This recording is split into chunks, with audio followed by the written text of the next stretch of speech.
আজ 25শে মে, রোববার। ছুটির দিনে শুয়েছিলাম শান্ত হয়ে ঘরে। চিন্তার উদ্বেগগুলো তাই আমার এমনিই তাড়া করে। তাই আর কি, হাতে একটা কলম আর একটা পেজ নিয়ে নেওয়া, আর কিছুটা লেখার চেষ্টা। তো চিন্তার উদ্বেগ, ভেবেছিলাম শান্ত শরীর করবো না গো ব্যস্ত।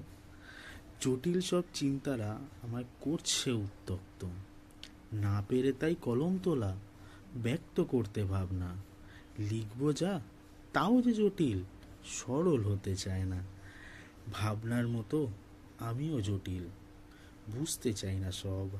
কথার মেলায় ভাবনারা তাই করছে তীব্র কলরব। শান্ত হবে আজে ভাবনা, খাতার পাতার স্পর্শে। জটিলতাও আজ বিলীন হবে আমার শান্ত মতাদর্শে।